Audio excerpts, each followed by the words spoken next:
Hai, halo, assalamualaikum. Kita berjumpa lagi ya di sini. Nyari ruang hadir kembali. Kali ini dalam episode cerita liburan bareng anak. Sebut saja Ciluba. Aku mau ngasih gambaran singkatnya tentang perjalanan kita kali ini. Ini menjadi pengalaman pertama buat aku dan anak-anak. Bagian pertama perjalanan ini yaitu berkendara dengan sepeda motor menuju Pelabuhan Merak. Terpantau jaraknya dari lokasi kami yaitu sekitar 80 km. Estimasi sekitar 3 jam menggunakan sepeda motor. Pagi itu cerah sekali cuacanya, seolah memberi pertanda bahwa kita memang harus bergegas pergi. 80 km jaraknya tidak menyurutkan nyali kami. Setelah keluar dari kota Tangerang, masuklah kami ke daerah perbatasan kabupaten. Akses jalannya cukup luas, tidak kami jumpai adanya hambatan kemacetan. Baru 1 jam perjalanan, anak-anak mulai mengantuk. Mereka pun tertidur dengan pulasnya. Sempat terpikirkan olehku, mungkin perjalanan ini akan terasa berat untuk anak-anak, atau medan yang kami lewati terasa membosankan. Tapi ternyata semua terlihat seperti kampung halaman. Hingga sampailah kami memasuki Kabupaten Serang. Banyak destinasi wisata di sini. Yang terkenal yaitu adanya Keraton Kaibon. Ditinjau dari namanya, Kaibon berarti keibuan. Keraton ini dibangun untuk Ibu Sultan Safiyuddin, Ratu Aisyah. Ratu Aisyah menjabat sebagai Sultan ke-21, mengingat Sultan Safiyuddin saat itu masih berumur 5 tahun.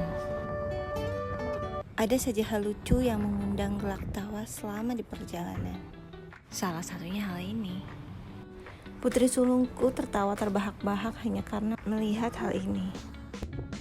Sampailah di tempat destinasi wisata kedua, Keraton Surosowan. Keraton Surosowan merupakan tempat tinggal para Sultan Banten. Mulai dari Sultan Haji sampai Sultan Maulana Hasanuddin. Tapi kondisinya saat ini hanya berupa puing-puing bangunan saja. Tidak ada satu situs kepurbakalaan Banten yang saat ini masih utuh bahkan masih berfungsi, kecuali Masjid Agung Banten. Padahal pada sejarahnya, Kesultanan Banten pernah mencetak mata uang untuk wilayahnya sendiri. Belum lagi mengenai aksi heroiknya untuk melawan penjajah. Kini semuanya hanya tinggal sejarah.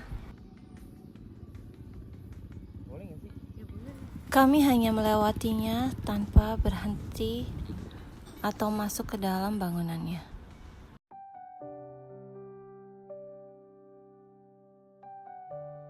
Sedari tadi kami belum beristirahat.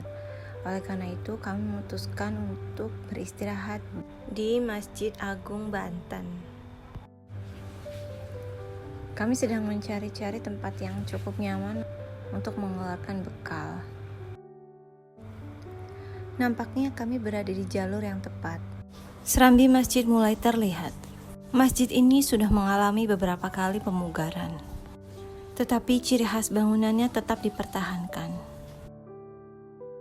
Kami mengitari masjid untuk mencari pintu mana yang terbuka.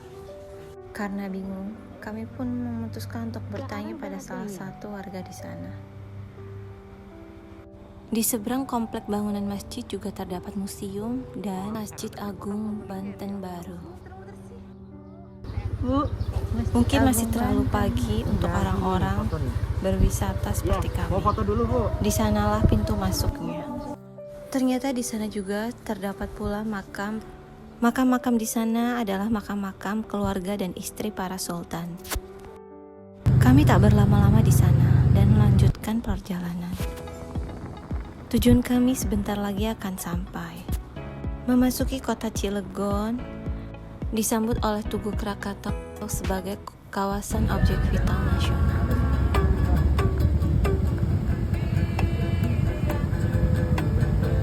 Melewati perlintasan kereta api, kami memutuskan untuk berhenti sejenak sambil mengecek lagi tiket kapal yang akan kami naiki.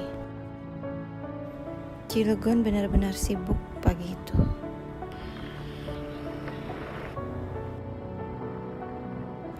Mulailah kami memasuki pelataran pelabuhan. Banyak petugas yang bersiap siaga membantu mengarahkan kami.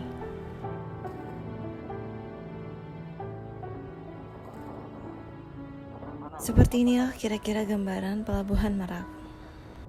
Untuk orang-orang seperti aku yang baru pertama kali menjejakkan kakinya di atas pelabuhan dan untuk pertama kalinya akan naik kapal, kalau kalian tanya seperti apa rasanya tentu sangat mendebarkan. Itu dia kapal yang akan kami naiki, KM Kirana 9. Petugas mengecek tiket kami. Boarding pass selesai. Kami mulai perlahan-lahan naik ke atas anjungan kapal. Bismillahirrahmanirrahim.